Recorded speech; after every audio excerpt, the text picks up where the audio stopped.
I studied chiropractic and osteopathic techniques. The word can be used as manipulation, adjustment. I hear a lot of people say cracking. Yeah.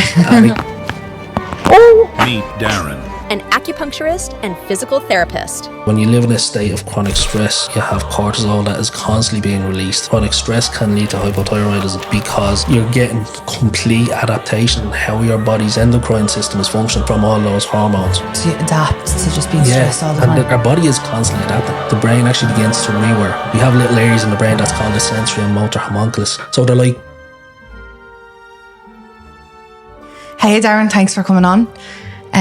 So would you like to tell us what exactly is it that you do? How you doing, Debbie? Thanks for having me. It's been a pleasure.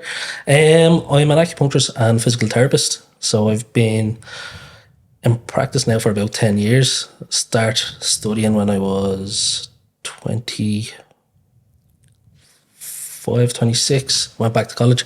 Prior to that, I was an electrician. So I left school when I was 15 after my junior cert.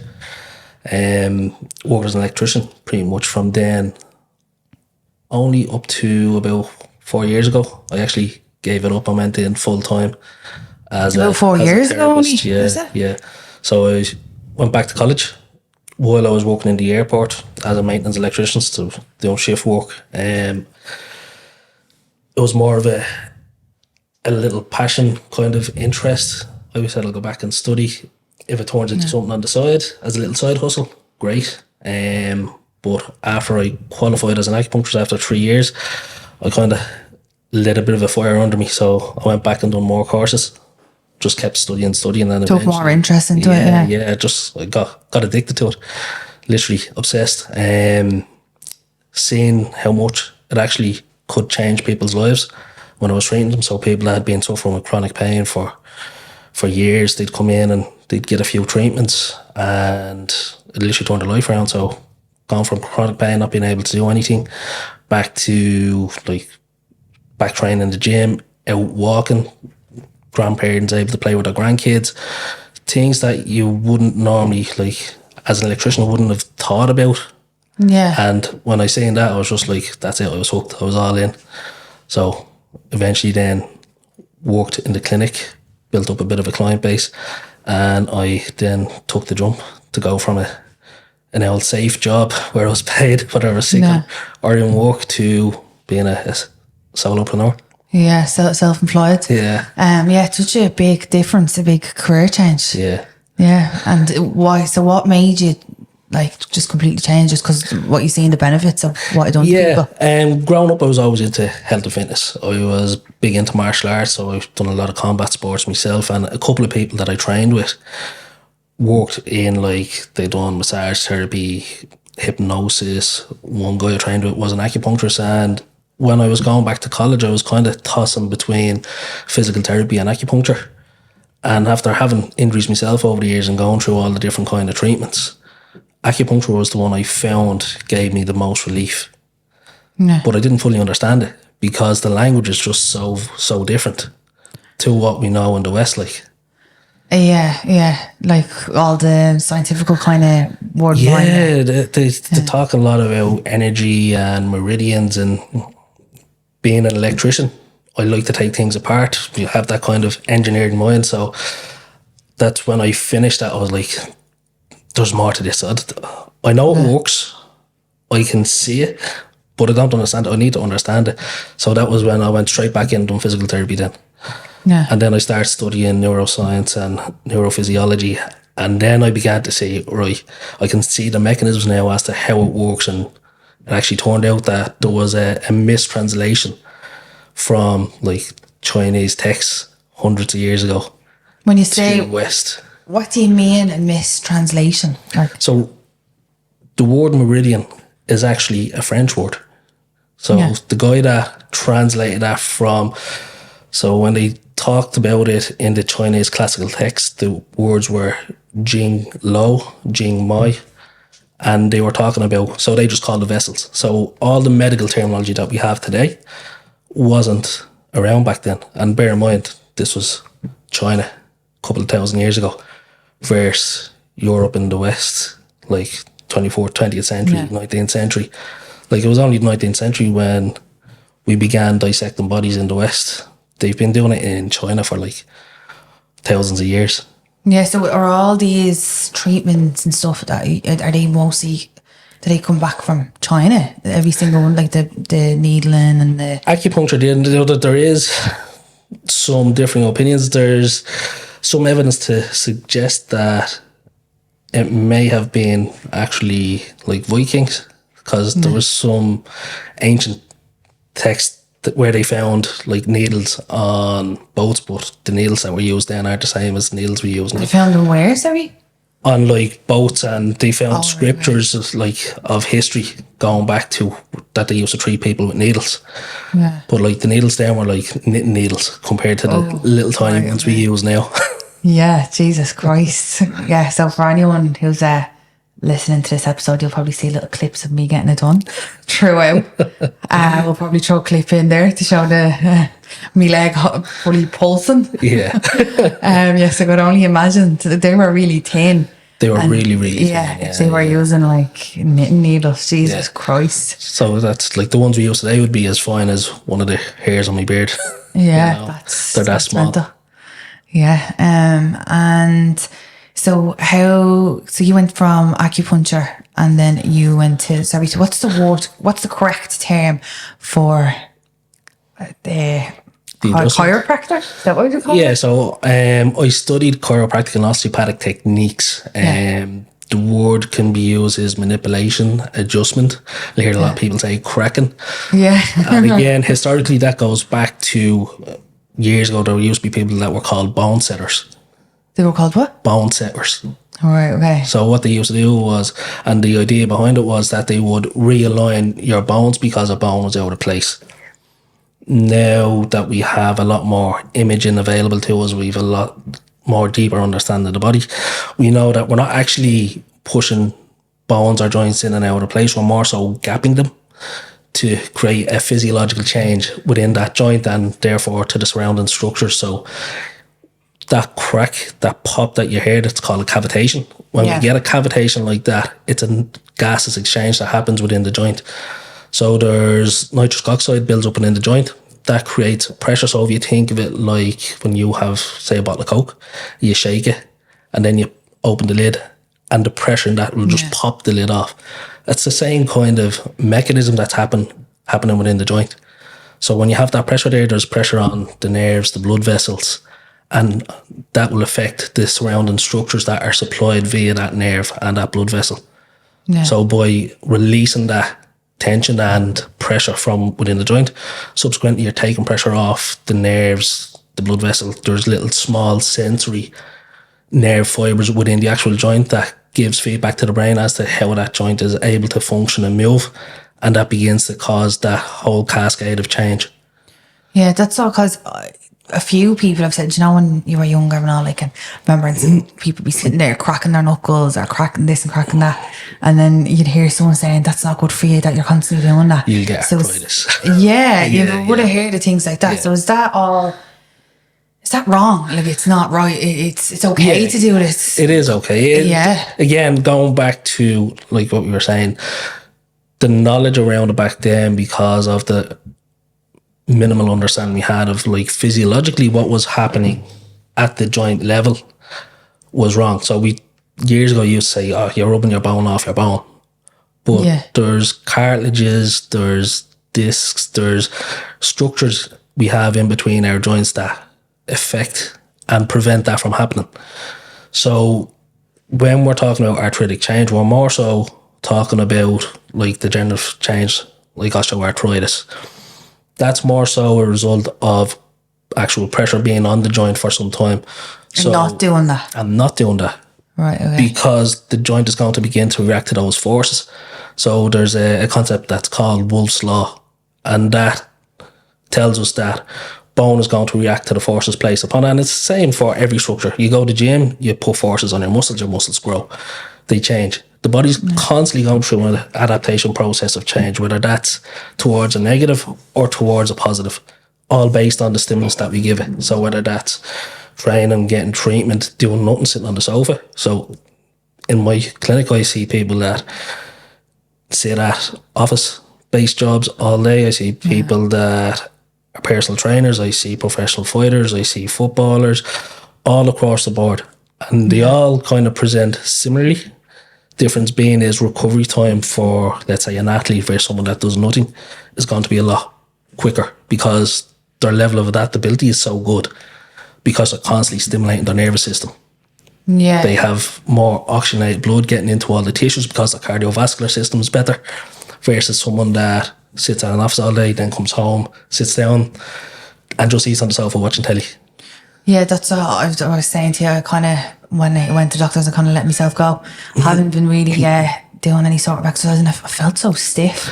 And I went back to jogging and all there last week, and like you feel more like loose and stuff. You're not made to be sitting around all the time. No, the young body was built to move and to function, and unfortunately, still there's a lot of people that get told when they have a particular issue, they're told to do nothing.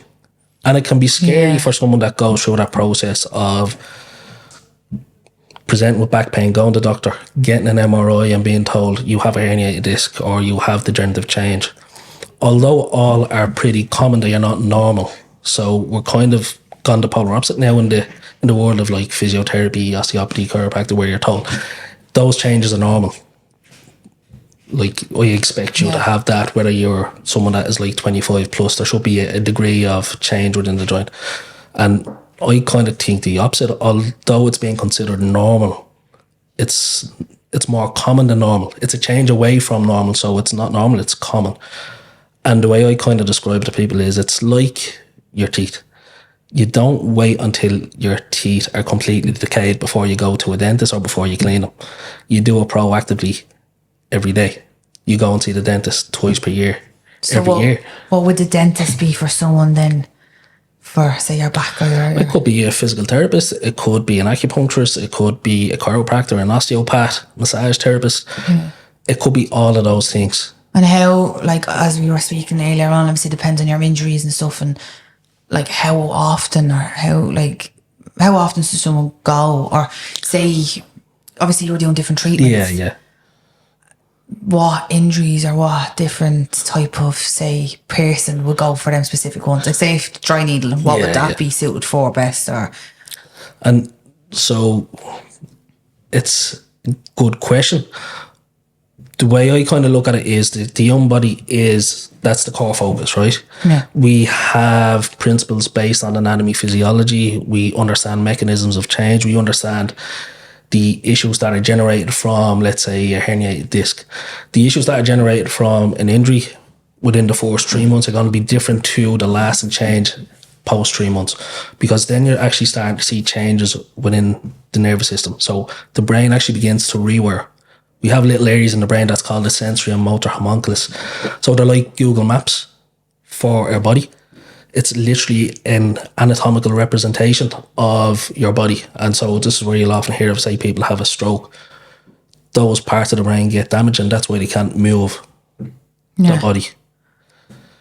With that change now, it's neuroplastic, so it does have the ability to change back. Stroke is a different thing because the lack of oxygen to the brain, that actually begins to die off. But when we have, say, chronic pain, so say 3 months plus, it's going to take a little bit longer to recover from that than if you're in that acute phase.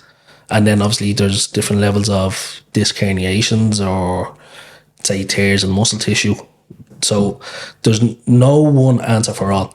But if you're looking at, say, somebody that's in a chronic stage versus acute, it's generally going to take a bit longer. I would normally recommend somebody come in, say, twice per week for a couple of weeks, because we have to begin to rewire those areas within the brain. And that's where acupuncture works really well with the stimulation, because we're pulsing a signal through that neuromuscular junction right up to the spinal cord and up to the brain. And that's beginning to replenish that Google map area within the brain, because it's like someone draws something on a blackboard and begins to rub it out so it dulls down. So by stimulating that area over and over, it begins to clean that connection process from the brain to that region of the body.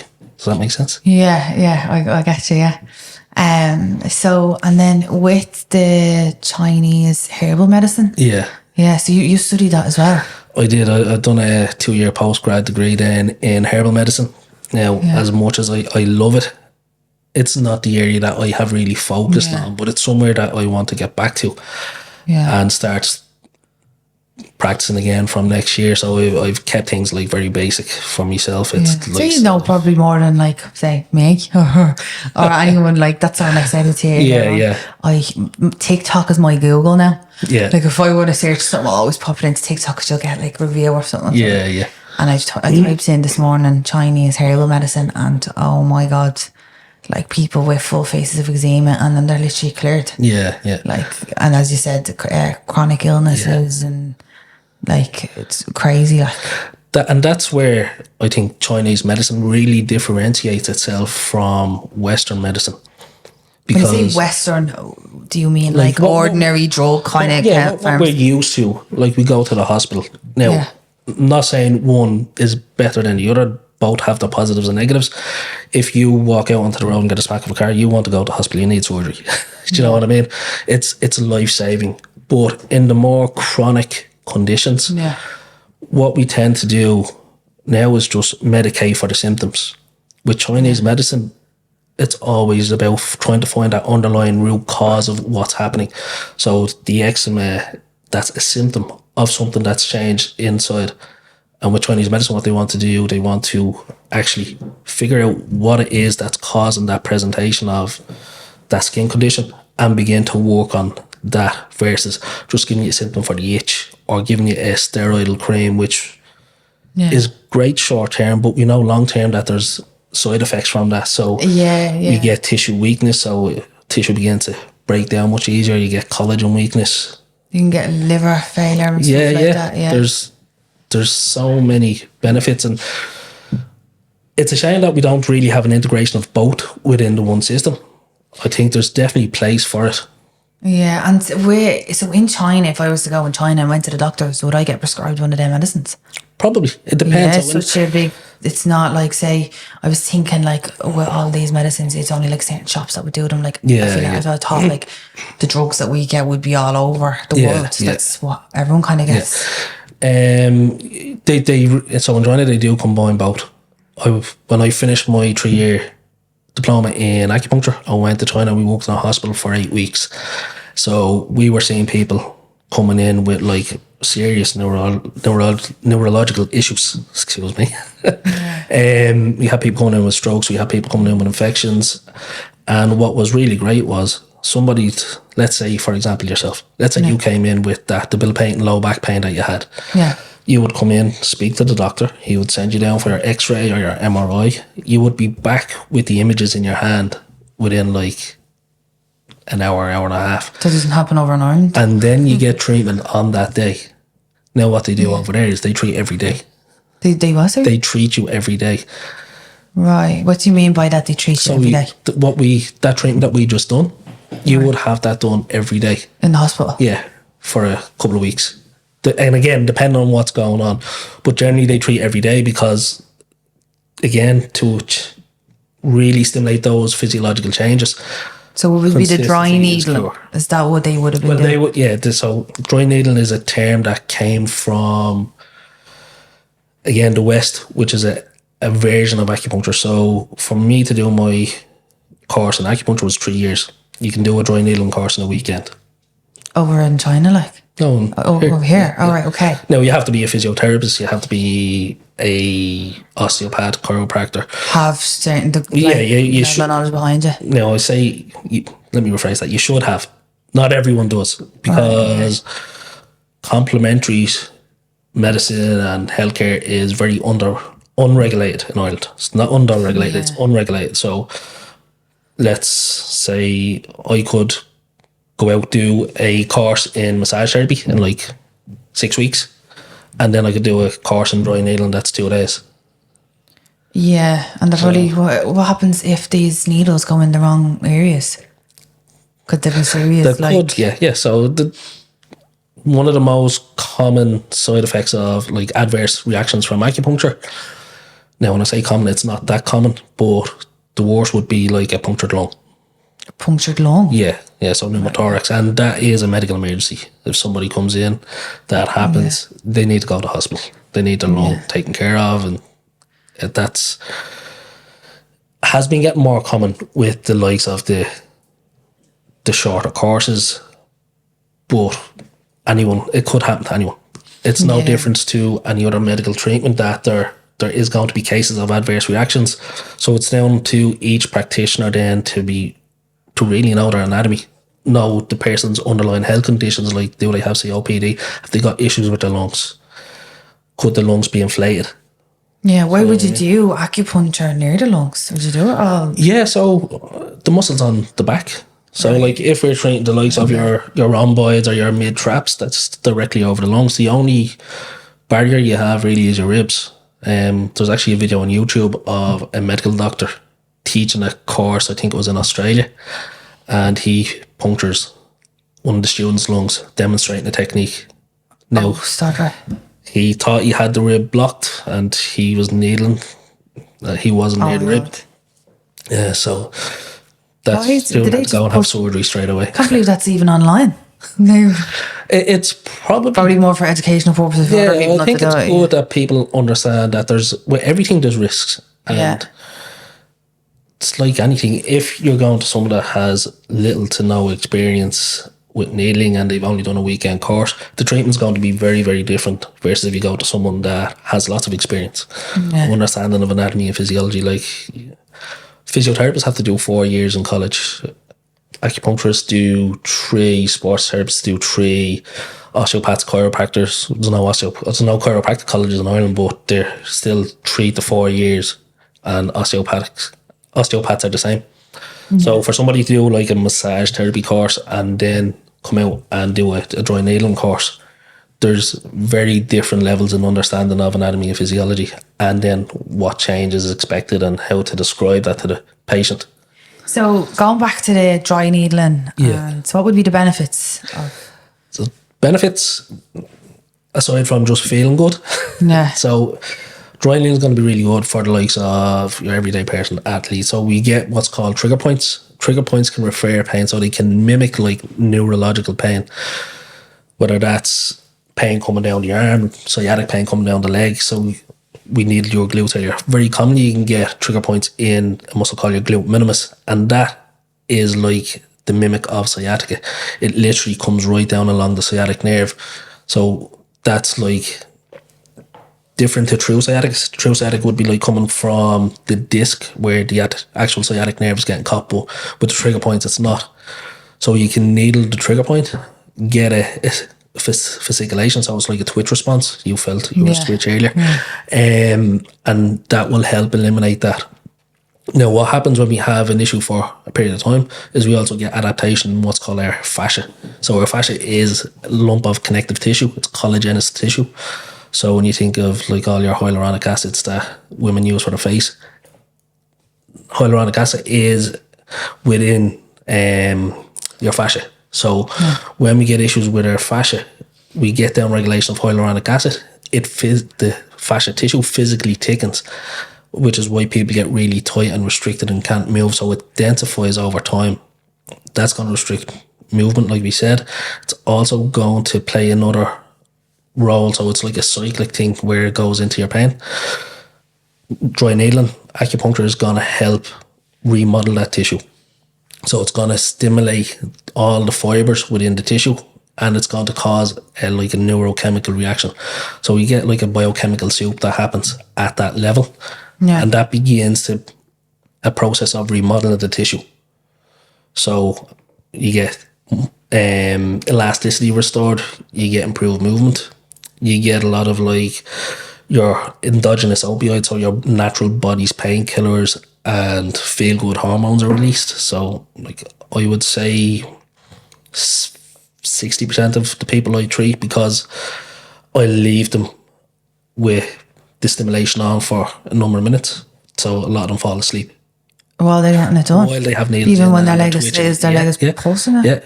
You'd be surprised how many people actually fall asleep because your actual nervous system is beginning to down-regulate. So when you think of how anxious, chronically stressed we all are nowadays, everybody's rushing from A to B to get to C. We're all just so busy that we never take time to actually look after ourselves. Yeah. So when you live in a state of chronic stress, you have cortisol that is constantly being released. And this is, again, going back to the likes of hypothyroidism. Chronic stress can lead to hypothyroidism because you're getting complete adaptation how your body's endocrine system is functioning from all those hormones. So you adapt to just being stressed all the time. And like you were saying earlier, so our body is constantly adapting. It is amazing at adaptation. It's going to do whatever it needs to do to get us to work, to train, to move, to look after the kids, to cook, until the point where it goes, right, I actually just can't take it anymore. And that's what we call disease or disease, dysfunction within the body.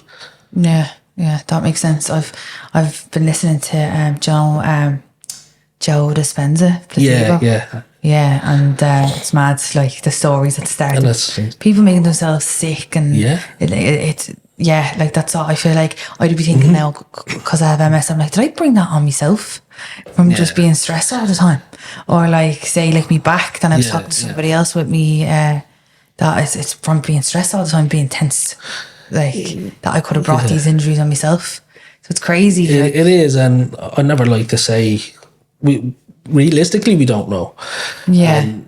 One of the things I will always say to somebody that comes into me when we go through our assessment and they try and ask me, why am I like this? We can make up theories and stories about how you are the way you are, realistically, but that's all they are. They're theories and stories. We understand mechanisms of change, but again, to make up a story around that, I don't think is fair or beneficial, because all we know is you are the way you are now. Let's begin to try look fix forward and reverse that, as opposed to look back and try point the blame to someone, because it's not productive. It's not beneficial to go, right, I'm like this because I was stressed out. I'm always stressed, so I'm gonna keep going in that direction, and my condition will get worse over time. But let's forget about that. You are the way you are, whether that's arthritic changes in your joints, whether that's chronic pain, whether that's the inability to go to the gym, whether that's can't go to work all day, can't work. Let's draw a line in the sand. Look at what's going on. Let's think about the anatomy, physiology, and the mechanisms that can help reverse that, and then start working at getting you back to being a better, happier, more functional and able to enjoy life version of you. Yeah. So what would be the benefits then of, I always struggle to pronounce that word, the chiropractic? Yeah, that's it. I didn't know to say. Did you know Joe Dispenza was a chiropractor? He says the start of a story, like it's mad. Did you read that book? Yeah, crazy. Like, I still can't get over the fact that he was for anyone, I don't know if it's Joe Dispenza Placebo book. That he was in a car crash and he was meant to get surgery, and he just meditated back to full health. Crazy, like. It's nuts. And you'll often hear like folk stories and examples of people that go through those kind of miraculous cures. Yeah, that's what he believes, that all painkillers and stuff are within ourselves. Like, it's, well, they are, and that's when you look at, and when you said it as well, then with the acupuncture, that what did you say? You said something about our the endogenous opioid chemicals are like, we're tapping into that. Our body has all this. It's just the ability to access them, control and regulate them. That changes. And so all the painkillers that you buy over the counter, they're all producible within our system. So they take that and then they go and make synthetic versions of that. Oh, so that's the way they make them? Is actually taking it from us? Not from us, but they understand what it is. And a lot of medicines as well, so going back to the herbal medicine, they actually have a root within herbal medicine. So they'll find, let's say, a particular plant that has a physiological and biochemical response within the body, and then they'll synthesize that and make a drug version of it, and they'll patent it. And this is where you'll see a lot of drugs that come on the market. They have a patent for X amount of time, and then when that patent is released, you'll see other companies make the same drug and just give it different names. Yeah, that's mental. So going back to then, oh my God, the chiropractic. Yeah, that's it. Jesus Christ. What would be the benefits to that then? So again, going back to the likes of when we're stressed, when we're sitting in the one position, we all the same, would it? Yeah, very, very similar. And that's, so I kind of keep the analogy of, I'm still a tradesman, I'm still an electrician. All the different modalities that I use, they're like my tools. So each job I have to do has a tool that will best suit that job. Yeah, that pair Whether of that's an adjustment, whether that's a needle, whether that's soft tissue, whether it's cupping. And sometimes it might be a combination of all three or four or whatever. Depending on the person's ability to like receive the treatment. So sometimes people are too uncomfortable to get anything done, and you always have to meet people where they're at. Yeah, a lot of people will be very anxious about, especially about getting an adjustment or a needle, because bear in mind somebody's coming into, let's say, my treatment room, and it's the first time meeting me, and then I'm going to, particularly if it's a girl, like I'm going to say, right, I'm just going to go through an assessment with you. So it involves me touching your shoulders, your pelvis, all different areas of your body. There's a level of discomfort with that because we don't know each other, we don't have rapport, we don't have a relationship build up, so you have to put a lot of trust in me, and not everybody has the ability to do that straight off the bat.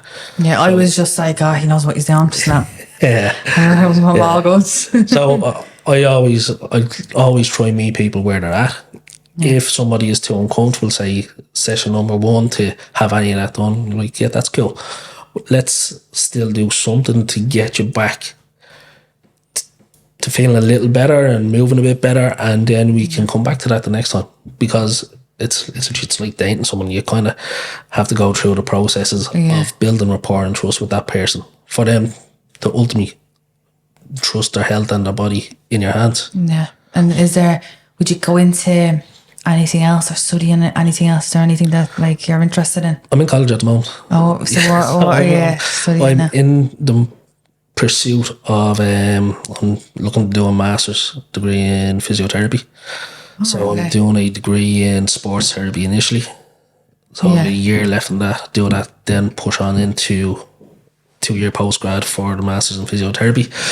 After that, I would like to do a doctorate in something. I'm kind of obsessed. I've been studying non-stop for the last 14 years. Because it says you left school at junior cert. So you wouldn't expect you to go into like a medical... like you would. You'd never think it. That's when I was in school. Primary, I was a great student. Secondary, I wasn't a great student. Had a bit of a chip on me shoulders, and it was interesting. One of the guidance counsellors just said to me, look, you'll be better off just getting a trade. And I come from Dublin 1, Summerhill. It's very, well, it was a very rundown area.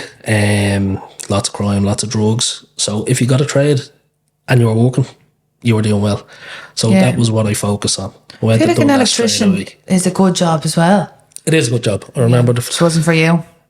It wasn't. I actually really liked the job that I had, because it was a specialist role within Dublin Airport where we looked after all the runway lighting and that. So I'd be out on the runway, let's say 3-4 o'clock in the morning, dodging planes while I'm trying to get cables in and out of manholes and the lights off the runway up. So again, there was a huge level of responsibility there, because we're part of the runway safety system. So for people coming in to land, pilots landing with 200, 300 people on a plane, they have to be able to see the runway, and there's little lights on the side of the runway that let them know if they're too high or too low. It was up to us to manage all that. So it was a challenging role. I did really enjoy it, but I just became obsessed with what I did. That was your passion, and that's what you felt like you wanted to do. What was interesting, when I was about 10, my ma always used to say to me, he has healing hands. She was having me like massaging her when I was about 10, 11, and she used to always say to me that he has healing hands. So it's something that always plays in my mind. I was like, I wonder, was she into something there? Yeah, no, that's what you're doing. Yeah. So what would be the age range? Oh my God, that came out airspace. The age range for all these treatments. Like, would you treat like from anyone as young as like what age would they be? I literally see people from all walks of life and all ages. So I think the youngest person I've ever treated was like 4. And then the oldest was 78. And what was wrong with the 4? Like, why with the 4? It was a young girl. She had issues with her hips, so she had like hip dysplasia, really bad. Had been through the medical system in the hospital, her mum came to me again. Normally when people are coming in to see somebody for acupuncture, particularly it's the last port of call list. They've been around the block. Yeah, because there's a lack of understanding on how it works. But yeah, our mum just came in and asked would I have a look. Says yeah, absolutely. So we did a little bit of needle again because she's a child. I'm not going to needle too much. But it was hip dysplasia. Wasn't able to walk properly. Couldn't dance. So she was into dancing. Yeah. You know, was she scared getting it done? In town. She was, yeah, absolutely. Yeah, To be like you understand, some strange guy with a beard standing over you about to stick a needle in you that you've never met before. It can be done. Yeah.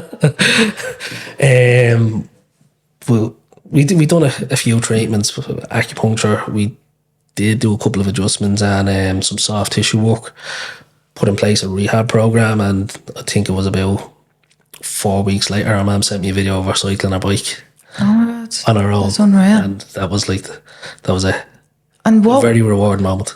Yeah, of course. And what did that, like, what happened to her? If obviously, you don't know if you want to, she was just born with hip dysplasia, so it was through like the birthing process. And nothing else helped, and since she cycled her bike after? I wouldn't say nothing else. I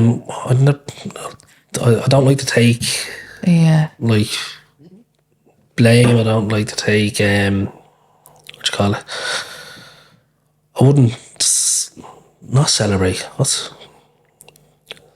I can't think of the word, but whether it's good or bad, I'm just a facilitator. Probably other ones helped, but then I like to think of everything working cohesively together as opposed to one or the other. I think that's the big issue that we have within this kind of field is there's lots of egos at play. Everybody wants to say their treatment is better than John the osteopath or Thomas the chiropractor or James the physiotherapist or David the acupuncturist, but realistically there's more than enough people out there that are suffering.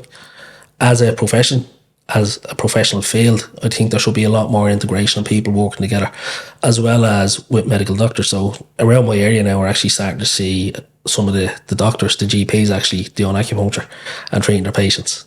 Yeah, I've never heard of that now. But again, GP has probably only done a weekend course. They're limited on time. They've probably got 20 people in the waiting room. So realistically, it would be much more beneficial to the patient and to the GP to actually refer them out to somebody within that expertise field. Yeah. And they more time to spend on the people in their clinic. Yeah. You know? And you said obviously that this would benefit like someone with arthritis then as well. Acupuncture is really, really good for arthritis. It's one of the conditions that it actually has a lot of research on. And the research for acupuncture has just grown immensely over the last number of years. And that's the understanding of the mechanisms that are at play and why it works so well. We now know all of that. And that's why I like to let people know that there's been a mistranslation, miscommunication around how the language have differentiated over time. Because instead of talking about working on a meridian, which we've never found a meridian in a body.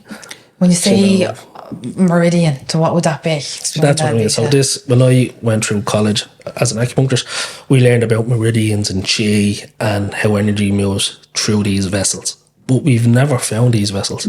We've theories on whether they're within fascia. We've theories on whether they're in blood vessels.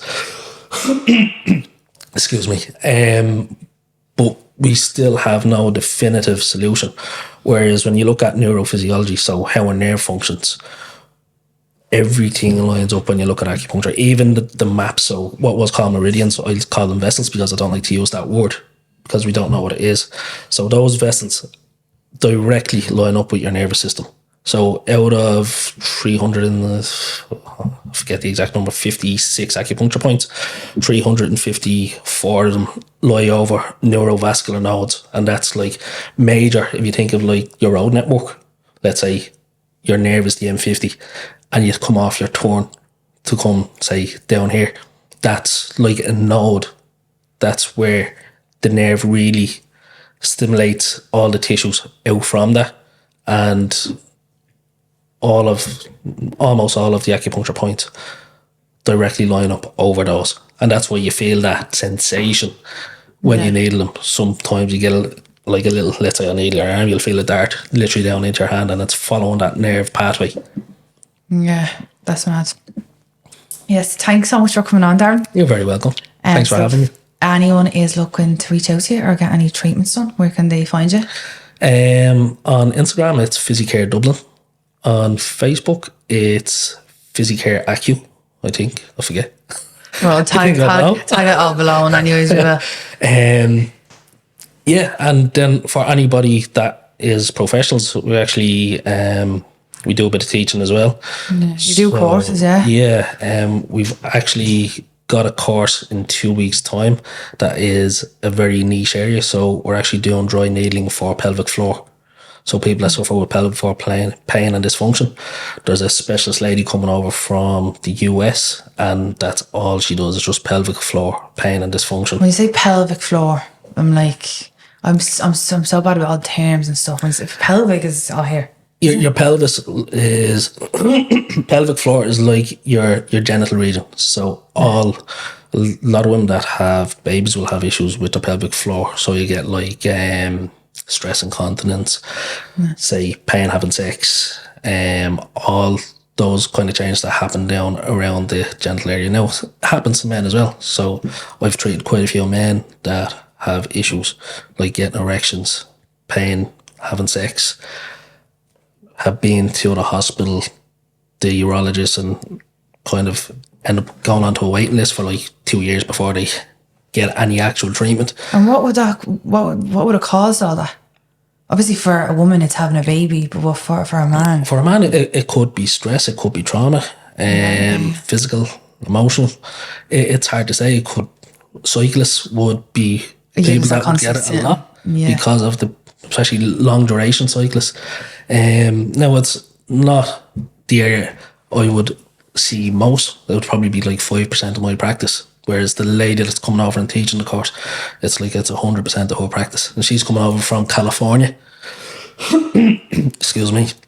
And she works with the company that I assist and teach them with in the US. So I'd go over and pretty much all we do is like all musculoskeletal, so all orthopedic, neurophysiology, and we're trying to bridge that gap between that Eastern language and bringing it forward to like the Western and trying to blend them all together to help people just assess, treat, reassess, see change, and ultimately help more patients get better quicker. Yeah. That sounds good, yeah. That's, as you said, like different treatments working together, yeah. Yeah, unreal. Thanks so much for coming on, Darren. You're welcome. Thanks for having me. Appreciate it. Thanks so much for listening. If you enjoyed this episode, make sure to hit the like and subscribe button and follow us on Instagram at Demi's Nails and Beauty or our podcast page, Unlocked Potential Podcast. See you next time.